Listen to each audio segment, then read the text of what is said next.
Welcome, everybody. Welcome to the International Brotherhood of Magicians official podcast. I'm Jason Michaels, joined by my co-hosts, Scott Cantrell and Ben Young. Fellas, how are you doing? I speak for Scott when I say we're doing well. That's good to know. It's just Scott. That is correct. And Who does Scott speak for? I'll speak for Ben, speaking for Scott, saying we're doing well. Very nice. How are you, Jason? Man, I'm great. It's been a fun couple of weeks. Today is Labor Day here in the States. We're actually recording on the day we're publishing, so it's not normal. Normally we record a little bit ahead of time, but it'll be a fun day to chat about some. So I have a couple of things to discuss. I had the pleasure of recently being a guest on the Penguin Magic podcast. Eric Tate messaged me and said, "Hey man, we need to talk about you doing a podcast." And I was like, "Oh, that's cool. One podcast talking about another podcast. Let's do that." So we had a really good conversation. It was a lot of fun. Eric, okay, if you don't know, and if you've been in Magic for more than 5 minutes, you probably do know that the Eric Tate is a FISM winner, FISM champion, and he is the host of the Penguin Magic podcast, which is put on by Penguin Magic, which is like one of the big 800-pound gorillas in the Magic world. They're a major dealer of major Magic shop, online Magic shop. They actually have a physical shop as well, but and Penguin Magic has been a really big supporter of the I.B.M. They over the years they've given us a lot of product to give away at our conventions and stuff like that. Just really great supporters of the I.B.M. and we certainly appreciate their partnership and their want to help us. And so it was cool when Eric said, "Hey, let's talk about your podcast." And so we had the opportunity to jump on the horn. We first thing we talked about was this brand new podcast, and I say it brand new. Now we've been doing it for over half a year, so we've got over this is our 17th episode, and so we just kind of talked about what the point of the podcast is and some of that stuff, and then we got into some other stuff, personal stuff about me, the fact that I have Tourette's syndrome and that I incorporate that into my show. We talked about some of the military tours that all three of us have done at different points in time. And it was a good conversation. If you are listening to this podcast and you like Magic podcasts, I highly recommend listening to the Penguin Magic podcast because, and partly, I mean, I'll just tell you, one of the reasons I decided to do this podcast, I said, let's do this podcast, it was inspired by Eric and the Penguin Magic podcast. They do a great podcast. I remember talking to you, Ben, and I said, I'm just such a fan of what they do with that podcast. I really like it. Now, their format is a little different than what, they talk about things slightly different than what we talk about. So I think if you're looking for another podcast and you're like, hey, I love Magic and I want to, another podcast, a different point of view, but still really good stuff, definitely take a listen and definitely listen to the one that features Jason Michaels. There's one from a few years ago featuring Ben Young as well, just for the record. You had oh wait, I think I knew that. That's wow. So wait a second. Ben. So what we've established is that Ben got asked to do the Penguin Magic podcast before Jason did. Now I don't feel nearly as important as I did. Well, thanks for that, Jason, because one of us hasn't been on the Penguin podcast yet. Eric Tate, wink, wink, nudge, nudge. Exactly right. I'll see you tomorrow at House of Cards, my friend. Oh, that's right. Eric is at House of Cards this week. Hey, listen up. If you're anywhere within a couple of hours drive of the Middle Tennessee, Nashville, Tennessee area, Eric Tate starts a week-long performances in the Card of the Great Theater at House of Cards, and he's been there before, and he's always super fun. Like, if you're a fan of Eric Tate, and you should be a fan of Eric Tate because he's very funny, he has excellent magic. Come down to House of Cards. Come down, come have dinner one night. Come to brunch on a Saturday or Sunday. Oh, wait a minute. I don't think Eric is performing on brunch. No, actually, now that I'm thinking about it, Eric only performs in the evening. So come have dinner if you want to see Eric at House of Cards. If you want to see a great brunch show, come see Ben. Ben is performing. Actually, I was going to ask you guys what you've been up to. So Ben, tell us, what have you been up to? Yeah. So I don't know if I have officially announced it on the pod, but I live in Nashville now. Our Las Vegas connection is gone. Yeah, Yep. Disconnected. I've kind of been living here for a month-ish, but haven't really been settled until about a week ago.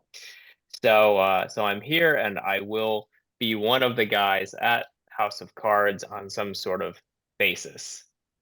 No, I just saw the September. I saw the September schedule. Like you're Yeah. there a pretty good I'm there. amount. Yeah. I'm So there. if people want to see Ben Young work, and who doesn't want to see, actually, truthfully, um, Ben, yeah, a lot of people know you as like a stand-up type of performer. You do stand-up shows and comedy, but you got some mean chops, dude. You can do some close-up magic. Whoa! Oh, If you wow. if And you're for not those of watching you the just video podcast, listening, you need to go to yeah, YouTube now. you need to go to the YouTube channel and just be like, whoa, wow, Go that to was the good. YouTube, scrub all the way to what are we, 7 minutes in, Something like that. and you'll see something. You'll see something. Magical. You'll see something. So Ben is in Nashville, Tennessee now. Apparently, it sounds like he just unpacked his boxes because he said he just got settled. So congratulations.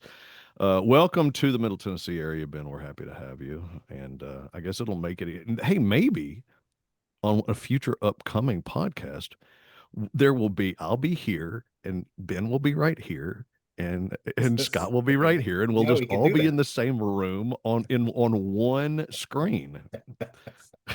That would be Just that would be fantastically awkward, but worth doing one time. Slightly terrifying, Yeah. right? if Scott, we're what are you been gonna up to, do man? it, can we just let's do it right? Like, let's have a studio. Let's do like the full thing. What do you think this We is? all Do you go think in. this is the Nate Land podcast? What do you think this is? I'm not Nate Bargatze, dude. I don't get Hey, my own what? maybe you could make a phone call and we could use the I could Nateland call Nate podcast Bargatze. one time. Actually, that would be cool if That would we be kind of came cool. to the IBM podcast, No came to you from the expectation, but Nate be Land. That'd be awesome. pretty cool. That'd be Yeah. awesome. Scotty, what have you been doing? Yeah, doing my thing. Normal day jobbing stuff, but then Hmm. magicking here and there. House of Cards. I Have just a saw you at a gig the other day. Yes, you did. Yes, we worked a gig together. That was a very fun gig. Can I just interrupt and say you were working a table? All the people were coming up and sitting down, very House of Cards esque, Yeah. that sort of style. And like every minute, people were cheering and I'm doing magic, and people were like, "Oh, that's very nice. That's very pleasant magic." And Scott's doing magic in the corner, like 50 feet away from me, and they're going, "Yeah!" And I'm like, oh, "Look at this guy." That is because I told them to do Oh, that. No, we will talk about that sometime. But no, the crowd was very fun, and you got your fair share of cheers too, Jason. did I I? heard them. Okay. There were three of us, and we were just trying to outdo the other. When one would cheer, then you immediately say, "Okay, are we going to take that?" Um, so we did that, and then upcoming, since this is coming out on September the 1st, right, Jason? Yep. On September the 6th, for anybody who is in the Middle Tennessee area, a matinee and an evening show, September 6th in Lebanon, Tennessee, at the Okay. Capitol Theater. I'm part of a kind of a rare public show. I don't do a lot of public shows much anymore, but there's one coming up, and I'll be doing a couple of sets on that public show on September the 6th at the Capitol Theater in Lebanon, Tennessee. So come check it out. Awesome. Awesome. Awesome. Awesome. So, if you've listened to the podcast recently, or if you get the IBM newsletter, we announced that we were going to be giving away tickets. It's basically a giveaway, front row tickets to the shows at the 2026 IBM convention, and so the deadline was last night, yesterday, August 31st at 11:59 p.m. And you like how I did that, Ben? I'm just very specific. You're so stoic with your. just Okay, I don't. I go feel like on. I do Just not keep going. amuse. I don't amuse Ben very often. Anyway, uh, they sent me the list of everybody who has early registration, the early registration list for the IBM convention, and I put everybody's name into a random name generator, and we're going to, in a minute, Oh. I'm going to hit the button. I'll put it up on the screen. I'll hit the button, and it's going to tell us who won the front row tickets to to all the shows at the 2026 IBM convention. It's exciting, but Wow, we're that's not going to do cool. it yet. Oh, okay. We're going to do it in a few minutes, so don't go anywhere. Yeah, it's very exciting. So I was reading I guess what hold on, let me back up a little bit. I was recently on an airplane. Any guesses what I was doing on the airplane? You were flying, Jason. You were flying from one place to another. Did I get it? Well, Defying gravity. you are both correct. Oh, is that a Wicked reference? Very nice. All right, It was a pretty wicked reference. it was a Wicked. All right, you raised your hand, Ben. What is your guess?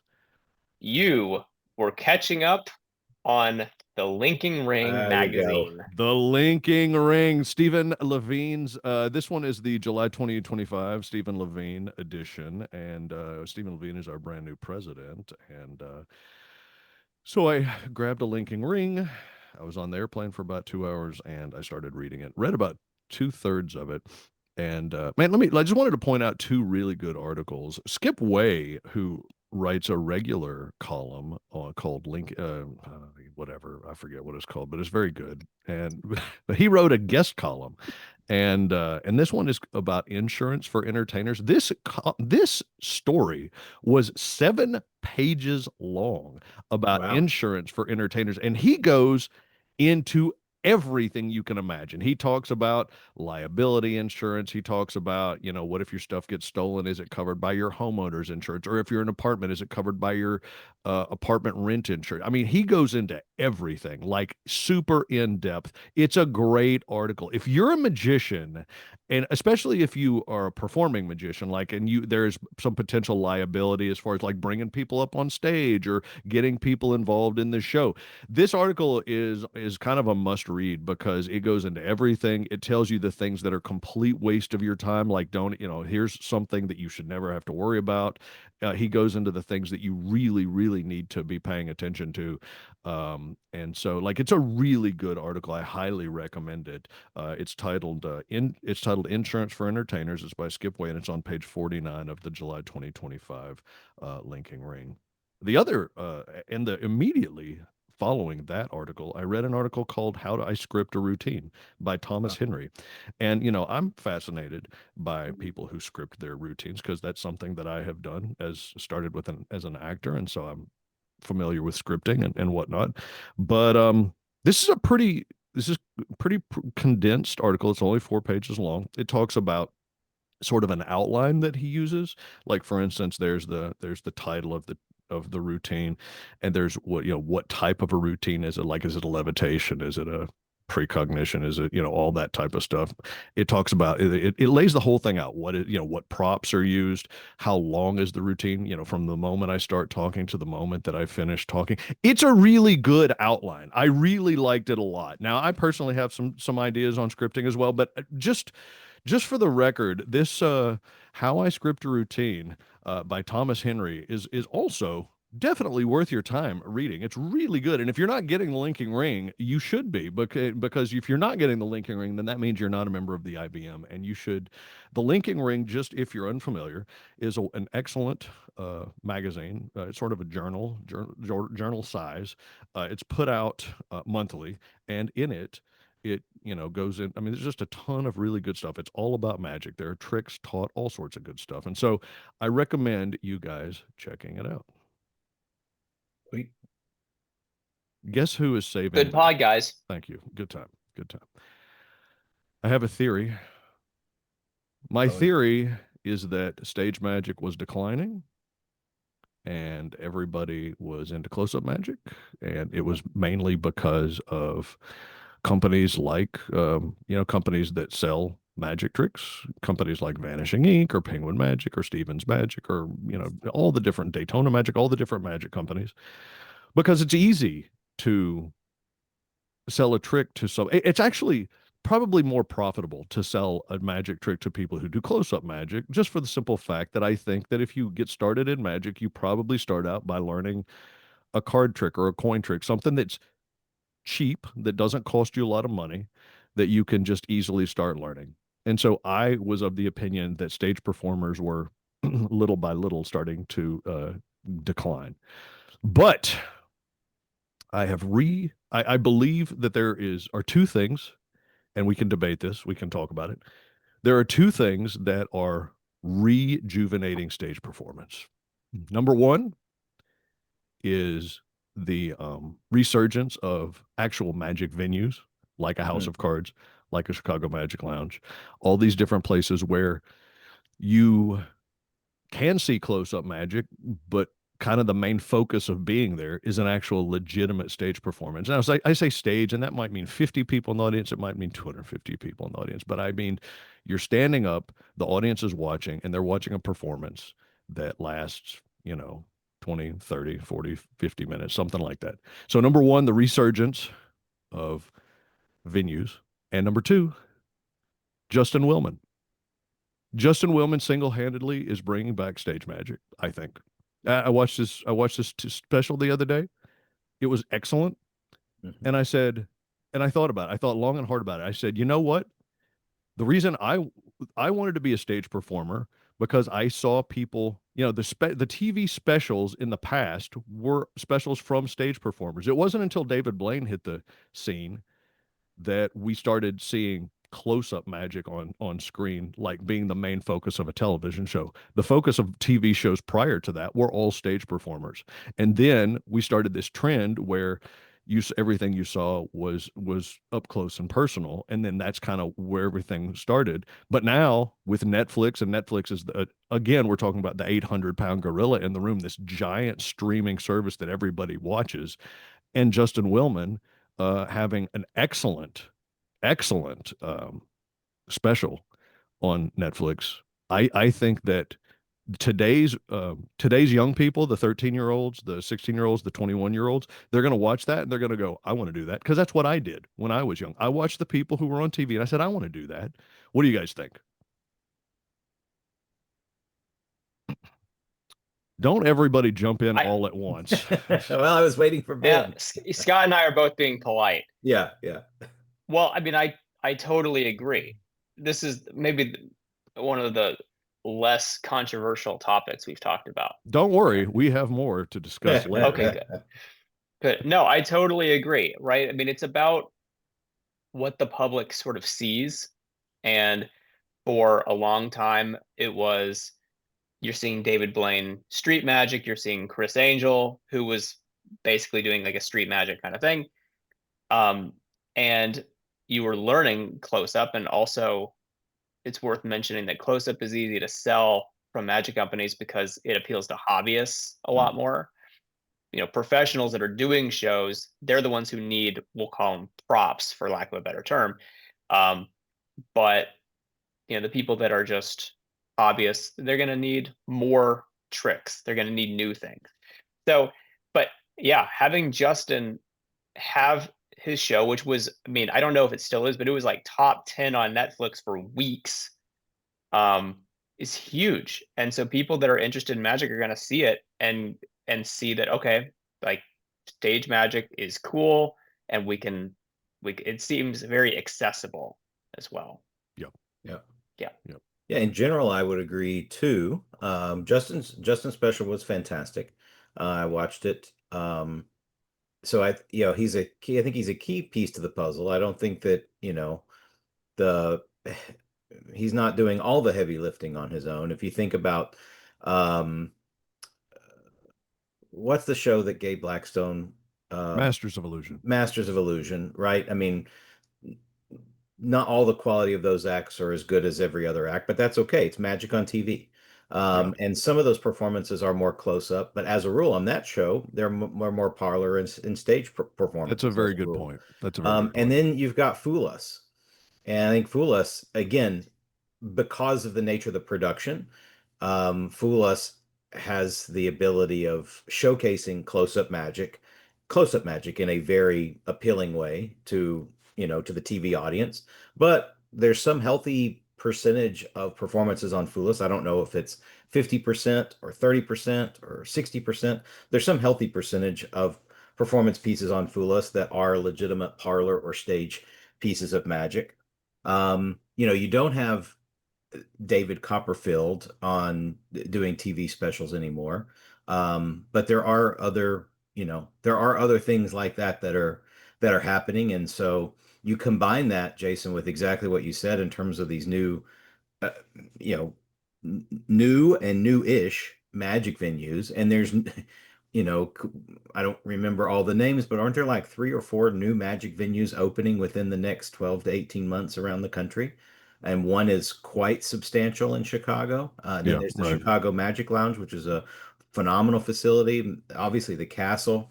Um, and which has been a staple forever. House of Cards, the Philly locations, Mm, Pittsburgh. You've got Mystique Dining, the Mystique yep. locations. So you've got all these wonderful venues that are showcasing magic. I will say I think it's a great note. Um, I would say yes, stage magic is not declining. I think close-up magic is always going to be pervasive over stage magic because of the nature of it, like Ben said. But I do agree with you, Jason, that stage magic is not declining, it's on the rise again. And I think it's a really exciting time in magic. I Yep. won't go so far as to call it the next golden age, but for magicians, and in terms of the material that's being put out, in terms of the opportunities to work these venues, in terms of the general public demand around magic for private events and so forth, it is not a bad time to be a magician. So, Right. yeah, I'll just echo everything that you guys said, just with, a little bit of additional layering there. Yep.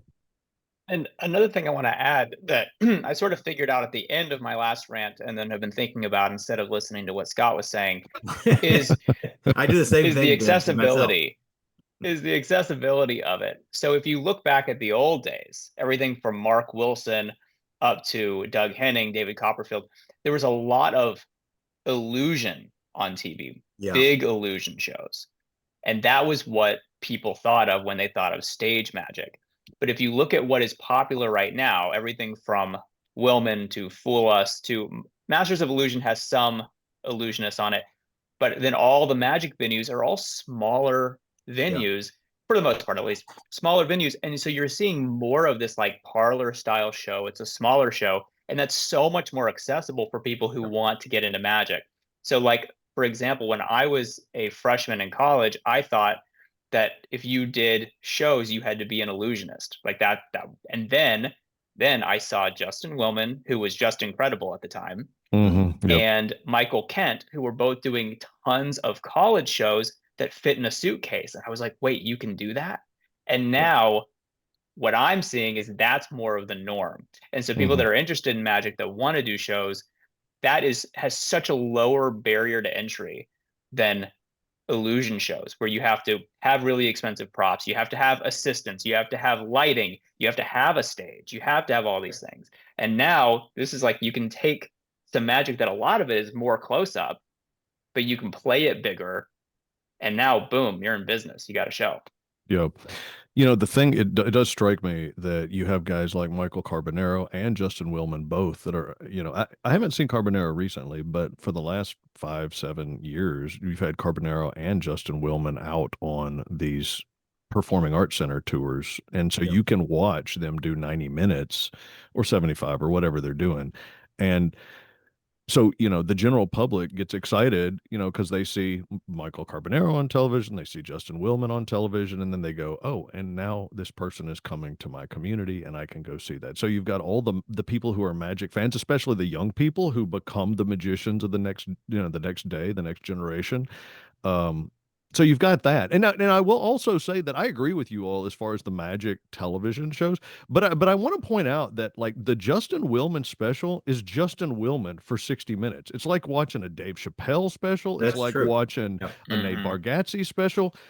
When you watch Fool Us, you're watching somebody for maybe 4 minutes of it's a performance great point. time, maybe 8 minutes to 10 minutes of actual television time. You don't really get into you don't get to know that person completely. You don't get the full thing. So the reason I think like Justin Willman is so important right now is that you're watching you're watching a whole show. You're watching 60 minutes. Even a guy like Taylor Hughes, who has not had a Netflix special, but he's put out a bunch of stuff. He's put out stuff His Amazon specials are amazing. Yeah, yeah, YouTube special. And so excuse me, he's he's another guy who and he has a comedy background as well. And so he's another guy who's kind of looking to the comedians of the day who are the way that they're getting known, the way that they're getting out there is they're putting out these specials, whether they're on major networks or major streaming services, or they're just doing it themselves and they're doing that to get noticed. So yeah, yeah, good discussion. But I think that it's very interesting that you have these folks who are, it's a new day in the magic world where Mm. all of a sudden you have a comedy magician, because that's what Justin Wellman is. He's a comedian magician, and he has an hour-long Netflix special. Mm. Wow. Wow.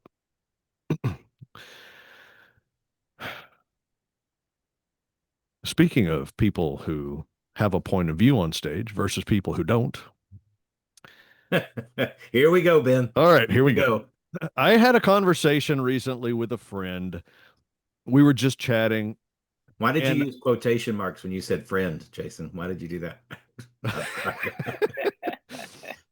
this was somebody who I respect, a very fine magician, and someone who is a friend of mine. And we were just talking. We're just chatting it up. And he goes, "Oh, I saw this other performer recently, and he named someone else that I know. Um, somebody that I've seen the person's show before." And we were just talking, and this is so funny because I have had my opinion about the person that my friend brought up. I've had this opinion for a while, but he's the one who voiced basically the same opinion to me. And I was like, wait a minute, I'm not the only person who feels this way. But he basically said, oh yeah, I saw this person perform and it was just it was dreadful. And I was like, oh, okay, why do you think that is? And he goes, well, this magician doesn't have a point of view. They don't know who they are on stage. And I was like, oh, this is interesting. Because this magician doesn't know who they are, their magic is kind of generic. It doesn't feel authentic to them. It doesn't really feel like they have like their fingerprint like Mm. really on it. It doesn't feel like the magic is like dialed in to who this person is, with the humor really landing because they know who they are and all of that. So I found this, number one, I found it validating because I didn't bring it up to my buddy. My buddy brought it up to me and I was like, "Oh my gosh, this is amazing. I'm so glad to know that I'm not the only person who feels this way." So we had that conversation. I guess I just bring it up to you all because number one, magicians are a bunch of petty little whiners, aren't we? We just talk about each other. I was wondering, Jason, if it was me or Ben you were talking about here. I didn't know. I was gonna say, Jason, I told you that in confidence. Yeah. Right. Scott You is should- on the podcast. Yes, We yeah. can't- Now, what do you guys think about that? I know we've talked about having perspective. We've talked about point of view on this podcast before. We've talked about humor. We talked about a lot of these things, but it was just interesting that this person completely brought it up. Like it was just it was just weird how that kind of happened. And what do you guys think about that? Because like let's connect it to what we were talking about before. Justin Willman knows exactly who he is on stage, and when he makes a joke, you feel like, yeah, that joke totally lands, and it lands, and it makes me laugh because that's his sense of humor. That's who he is. He probably more than likely wrote that joke himself. He came up with a routine. He's put his fingerprints all over this thing so that when he puts this material out, or he goes on the Tonight Show, or he does whatever, he just is incredibly likable. Versus this other magician who doesn't know who they are on stage and completely comes across as kind of a phony. Hmm. So, can I ask if the person I'm not in gonna tell question, you. Okay, go ahead. That- Ask 20 the question. questions. Does the name start If- with the no? Go. do they wear glasses? Yeah. That was a guess who joke. Okay. Are they pretty seasoned, or would you say they're newer to magic? The person and you can who answer. my friend was referring to is someone who has been around magic for a while. Okay. because I do want to say for the people that are listening, don't get overwhelmed by the fact that we're about to talk about how you have to know yourself and Good figure out point. your point of view. If Good you are point. getting started, don't Yeah. worry about this as much. This is like advanced level stuff. It's just something to think about as you go forward. But well, actually, that was all I wanted to say at the Well, and moment. it's Was something, Ben, to your point about, becoming a better magician, that's something to pay attention to in terms of other performers. Is it clear? Mhm. Why do you like certain performers so much more than other performers? Is it because they're not good people? Maybe, probably not. Is it because their magic isn't good? Maybe, probably not. It's probably more about who they are on stage and how much you're enjoying that character or that person on stage, regardless of the magic. So to your point, Ben, while, you know, younger magicians, and I don't mean by age, I mean by experience, younger magicians, this is not necessarily something that they need to get all wrapped up in themselves, but do ask the question when you're watching magic, why do I like this performer so much? Not that I hate this other performer, but I really like this performer over there. Why is that? And I think often it is this issue, or at least related to this issue, of that performer that you like more is committed to who they are on stage because they know who they are on stage and they're taking that point of view and they're able to communicate that directly and indirectly with the audience. And there's that authenticity that we're all inherently attracted to, right? Regardless of the type of character it is. How do you how do you develop authenticity? I mean, that's kind of like, and how do you Hey, listen, develop if you can fake style? authenticity, you got it made. That's the trick. Yeah. How do you develop point of view? I mean, that I remember being a young magician and like I think I read some article about this and I was just like, this sounds so like how does that even happen? Part of it I think is living. Like you have to live. And I've read articles and heard people give advice of, oh, have interests outside of magic, read things outside of magic because it will give you things to talk about. It will give you ideas to create from. But do you guys have any specific ideas on how to come up with a point of view, how to come up with a perspective that is very much you? Because I do, like, I will agree with you, Ben. This is kind of no, it's not kind of, it's very advanced. And it's the type of thing that as a new performer, I do not, if you have this figured out as a new performer, you will be a star. But I do not expect young performers to have this figured out at all. So how do you figure it out? How do you figure out your point of view? How do you figure out your perspective? Ben, I'm asking you specifically this, Ben, because I know that you will not do a magic trick until you have, like, there are magic tricks that you want to do that you simply will not do. Like, you won't put them in front of audiences until you feel like Yeah. you have something of yourself in them. Yeah.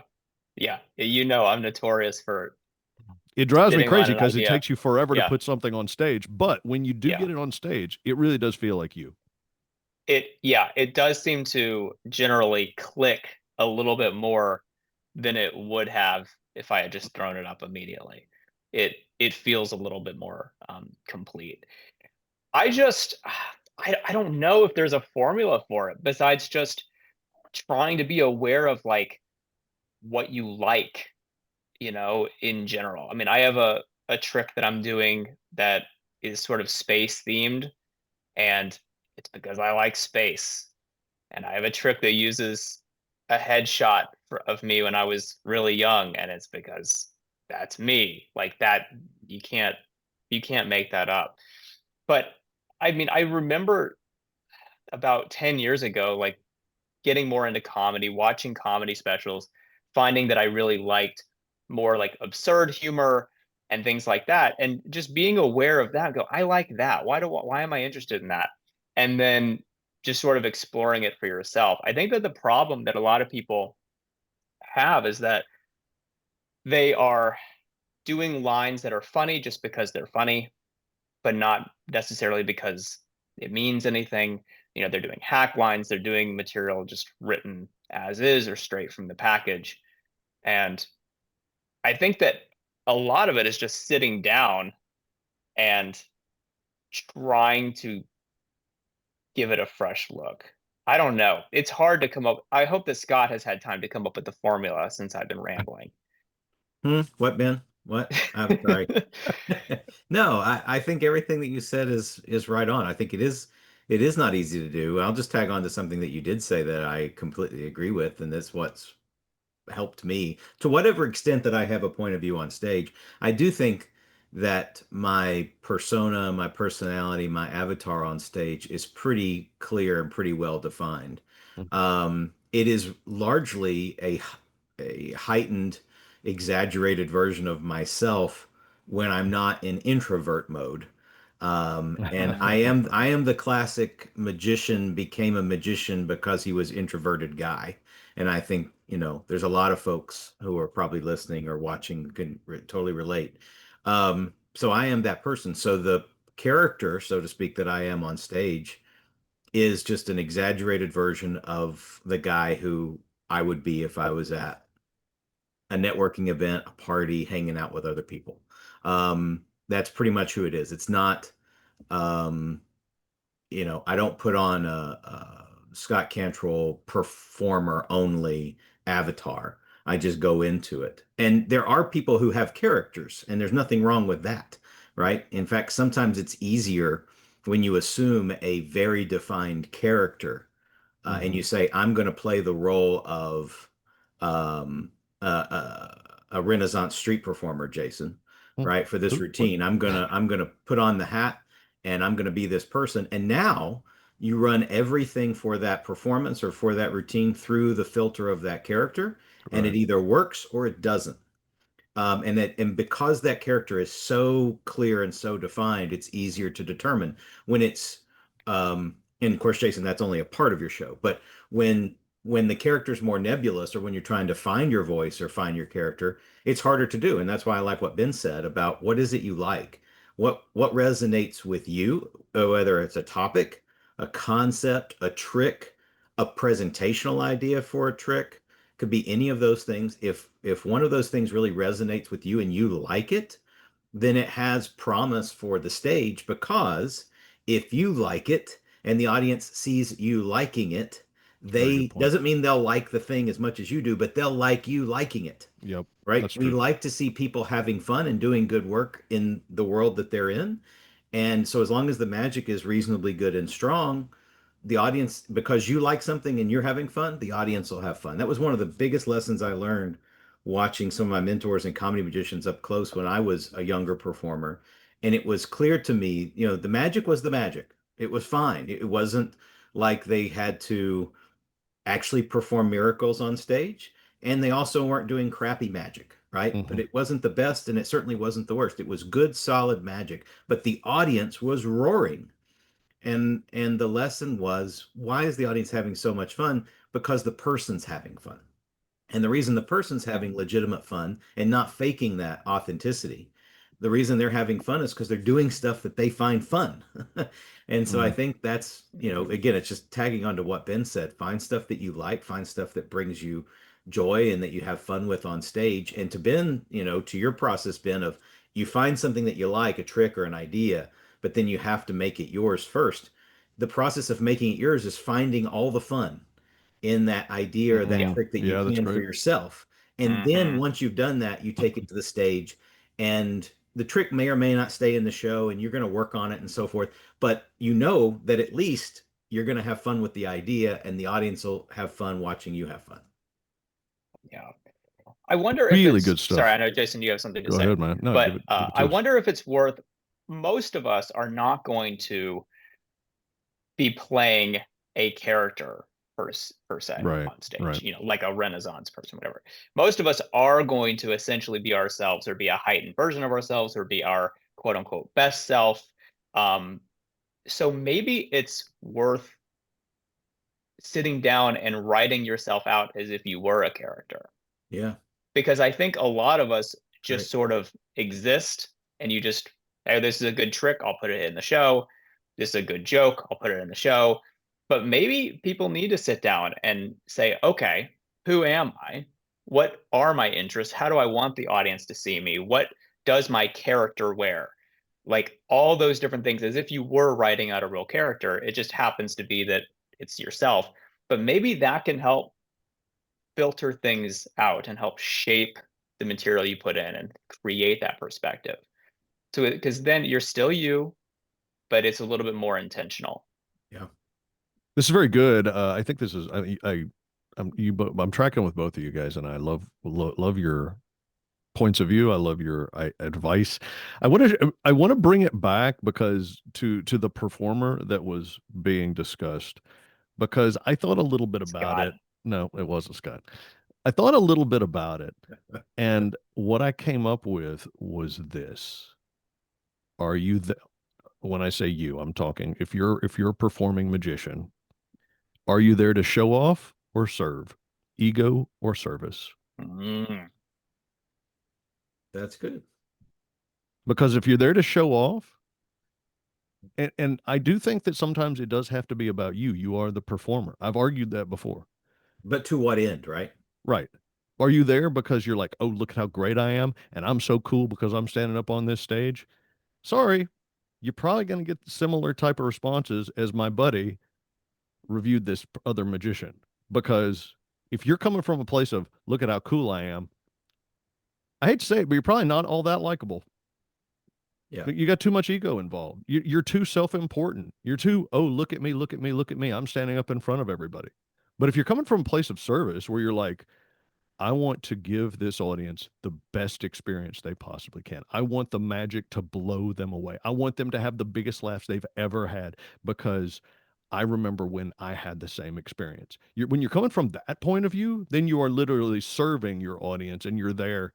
And it's not about pandering to your audience. It's just Right. about finding a way to be very honest with what your expectations are and what your motivations are, and find a way to give your audience that from a place where you're giving all you've got, all your talent, all your gifts, all your energy in that performance at that time. And it ties in really well with what Scott was saying too about enjoying what you're doing and being able to share this thing that you're really excited about. Because that does give them the best experience. Yeah. Unless, of course, Mm, your character is one who is just there to show off how great they are. yeah, Yeah. that's true. That's And true. that's a choice. That's a choice That's a now. choice. Becomes an It's a intentional choice. choice, right? Yeah, Yeah. and I think the Yeah. underlying thing of what you're saying, Jason, is really important. And just to be clear, it doesn't mean that you don't have to, doesn't mean not to enjoy showing off or not to feel good about the applause that you get and appreciate the praise. We've talked about that on past podcasts. What I think you're getting at and what you said or what I heard was, what is your intent? What is your primary intent with what you're doing? Is it in service of yourself or is it in service of the audience and their Mhm. experience? Yep. And it doesn't mean you can't get incredible gifts back from the audience and doesn't mean you don't expect them. What it means is your primary intent is for them. I'm here to do everything I can to make sure that they have a good time in the framing and in the way that I'm going to present here today. It's about them first, and you as a performer and you as an individual second. Um, and I think that really is an important point because when you do frame it that way, it choices change, right? Choices Hmm. change. And Hmm. the irony, of course, in my experience, because when I was a young performer, I guess we all started out this way, or at least I did. I can't speak for all of us. But when I was a young performer, I don't want to say I was showing off, but I was getting past this introversion thing, right? And so for Hmm. me, magic was a safety net. And so I don't know if I was doing it to show off, but I was doing it to fit in. I was doing it more for myself than for the audience. And at some point that shifted because I realized the truth behind all of this, what we're saying, you get more when you give more. And I don't mean to get too metaphysical there, but the more you give, the more you get. And it's for me, that's held true on the stage performing. The more I'm able to give to an audience, the more Yep. as a rule that I will get back every time. So if you make it about yourself, you're not going to give as much and you're not going to get as much back. And what you get, you might not want. But when you make it about them and you give everything you can, just like Jason said before, you're gonna get that back in a multiple. That's a good point. That's a good point. Let's talk about something else that I think is going to annoy some people. Oh, right. Yes. All right, here's the question. What is more important, being good or being connected? Here's why I ask. I know people who are good that don't get the opportunities that they should have gotten. And I know people who network and glad hand and make the bookers feel like they're super special and they get booked and they're not as good as the other people. In fact, in some cases, they're not even any good. Okay, Jason, and they are. So, what's more important in the world? If you're a working magician, and I know that not everybody listening and watching, I know not everybody's a working magician. It just tends to be the fact that some of us are, and everybody's all three of us are working magicians. Some of us are doing it 100% full time. Some of us are doing mostly full time. But this is the type of question that I bring this up because this is the type of thing that I in the past would have just like beat my head against a wall over, because I would say to myself, my audiences respond so well. They're giving me the feedback that reinforces what I think I know about myself, and that is I am good at what I do. But I can't get anybody to open any doors for me at all. I mean, there are still certain things that drive me crazy about the magic world, and the simple fact of the matter that I can't get booked places, even though I have like a crazy like amount of experience and whatnot. And it's like, why are these people not asking? And I is it because I say things like that are on my mind and I tell you exactly what I think? Or maybe I don't play the game the way that I should have, or is it the fact that they just don't know, they just haven't seen it? Maybe they don't know that it's good. So what do you guys think? What's more important? And we only got about we still have to do, just so you know, we still have to do this random generator, this Oh random game yeah, generator. okay. We Well, got to give this away. So we can't talk for the full length of time. I But got I got a quick 90 seconds, 2 minutes on this. give it to So, us. and it's what we all know already. I'm not suggesting you were saying this otherwise, Jason, but of course it's not a binary choice. It's not one or the other, right? So it's a false choice between the choosing between the two. But what you were asking is which is more important. And if you want to work and work consistently, it's going to be the second one. It's going to be being connected. It's going to be the whole thing. It's not who you know, it's who knows you, right? And there's some truth to that. So it's going to be the connection. It's going to be the relationships with the right people at the right time and putting yourself out there. Now, hopefully, you're not doing a crappy show because that hurts everybody. Mm-hmm. It hurts you, maybe the most, but it hurts the next man or woman that's coming along doing a good show, because now they're less likely to consider magic entertainment because you weren't any good. So so it's both is the answer. But if you want to work and you have and which one's more important to stay busy? It's going to be, in my opinion, it's going to be the relationships. It's going to be connection. Okay.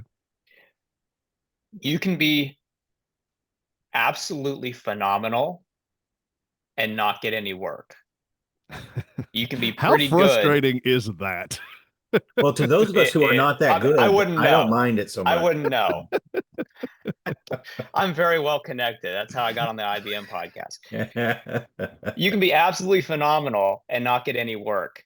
And you can be pretty good, but be really well connected and have good relationships. And you're going to do so many more shows. So, like Scott said, if you're wanting to work a lot, you've got to have the balance. If you only care about, artistic integrity, then just become phenomenal. But you're not going to be able to do as many shows just by trying to be good. You're going to have both. And by doing more shows, you're going to get better, in theory. If you listen to the podcast and do what we say, it'll get better. Yeah, you know what I think? I mean, I can look back at my own examples. Like for instance, Ben, I hired you because Tom Vorjahan introduced me to you and said, I met you at Tom's house. You were a young magician working on some magic, and then when I put together avant-garde. some avant-garde magic. It was out there, but you know, you were finding your It was way. out there. You were a young magician who was trying to find your own voice. And I was talking to Tom when I was putting together this tour that I was doing back in the day, and I was like, I really need somebody to open. He said, "Well, do you remember Ben Young?" And I was like, "Is that the guy who I met at your house?" And he was like, "Yeah." I was like, "Yeah, he could be good." And he was like, "No, he will be good for you. Like, and he's hungry. He wants to do it." And I said, So you can pay him "All with right, food. That's what that meant. You can yeah, just give him he's food. hungry. He needs to eat." And so I said, "Okay, let's give him a shot." And that was a tour. That was a nationwide tour that you did with me, where we traveled all over the country, and that happened because of a conversation that I had. Because it wasn't you were doing your magic was good and it was different and it was interesting, but that's not why I hired you. I hired you because somebody that I trusted, and this is probably a big thing. Somebody that Mm. I trusted said, "Hey, he can do the job." I And mean, I'm better. Stephen Bargatze told me about Christian and Catalina, and Christian and Catalina have gone on me with me on a gazillion military tours, and they're some of my closest friends now. But I didn't know them from anybody. And he was like, I said, "I'm looking for somebody to go on this military tour." He said, you should get Christian and Catalina. They were both in the army." I was like, "Okay, yeah, let me talk to them." And we had a conversation. It was a good conversation, and it was Stephen basically did the same thing that Tom did. He said, "Oh no, they'll do a great job. The audiences will love them."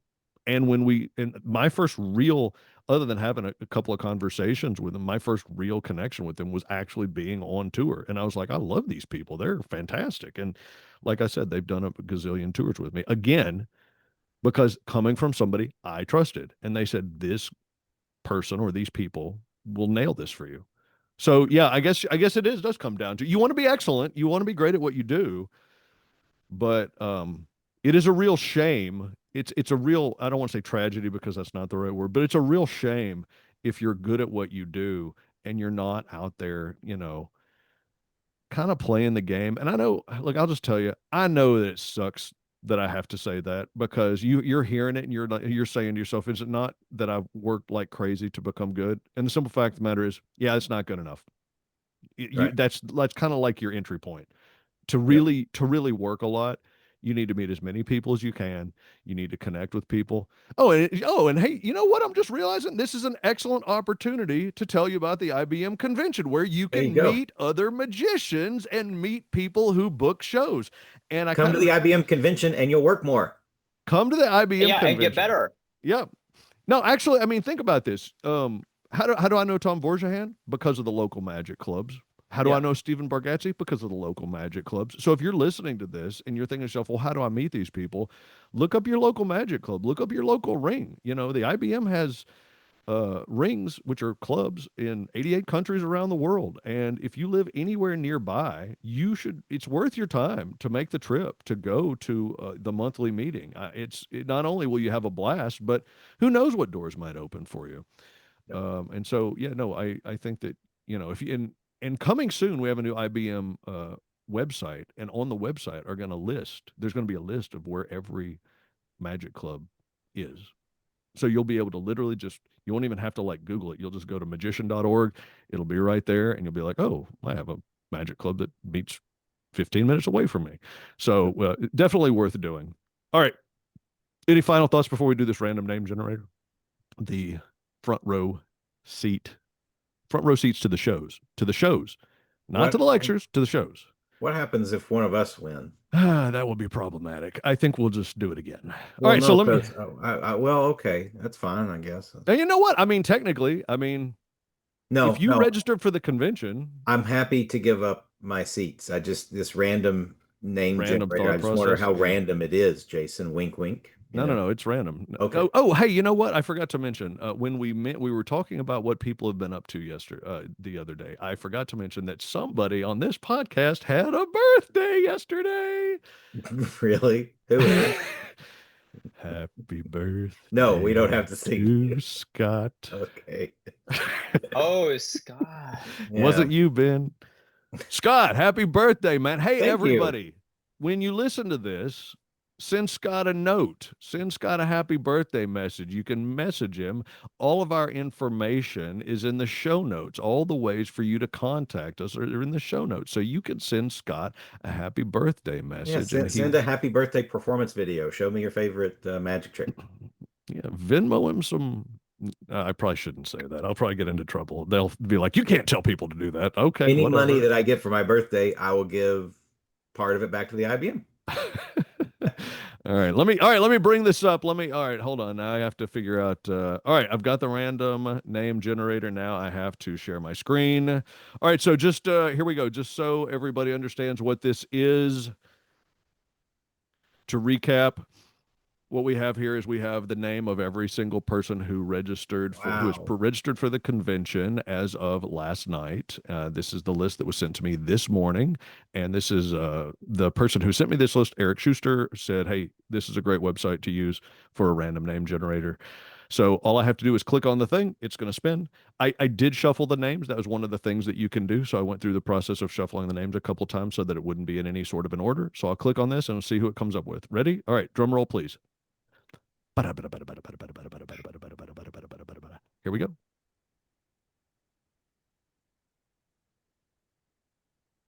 This Like is I'm so watching exciting. The Price is Right. Look how close I Oh, am. you were super close, Scott. Thomas Thomas Pitts. Pitts. Thomas Pitts, you are the winner of Congratulations, the front Thomas. row seats to the IBM convention in 2026 in St. Louis. You're going to be going to all the shows, every major show. You are going to be sitting in the front row with whomever you registered. If you registered for just by yourself, or if you have a guest, you will have front row tickets to those shows for you and whomever else that you registered with. Congratulations, Thomas. That's very exciting. Now, hey, listen, we're going to do this again. It's going to be, I think what we'll do again in a month or two is we're going to do another random name generator. It'll be everybody who's registered minus Thomas Pitts. And it will also be everybody else who registers from this point forward. And we're going to give away front row tickets to every one of the lectures. So Cool. you'll get first access to the room. You'll be able to go in and sit on the front row, or if you prefer to sit on the second row, you do whatever you want. But we're going to do this again. So, hey, listen, this is your opportunity. If you're going to go, and you should go, I mean, I promise you, we talk about this every podcast, but it's just such a blast. If you're going to go to the convention, then go ahead and register now. And you can do that at magician.org. Magician.org. Just a couple of quick notes because we're wrapping up here. We have very little time left. But if anybody wants to see me perform, I'm going to be performing at the Annoyance Theater in Chicago in 2 weeks. I'm also going to be performing with Stephen Bargatze at Levity Live in Huntsville, Alabama. And you can go to my website, which is jasonmichaelsmagic.com. That is jasonmichaelsmagic.com for ticket information, ticket link. You can do all that there. Scott, we know that you're performing in a show coming up in the couple of days in Lebanon, Tennessee. Ben, you got any performances coming up? I know you're performing at House of Cards soon. I'll be at House of Cards. Thank you. Okay. All right, guys. Hey, listen up. Check out magician.org. Check out the show notes if you want to message us. It's been a whole lot of fun. Leave us a review. Let people know that you're listening to the podcast. And we appreciate you so much. We will see you and hear from you. Actually, we'll not hear from you. You will hear from us next time. Y'all take care. Have a good one. Peace. Thanks, guys.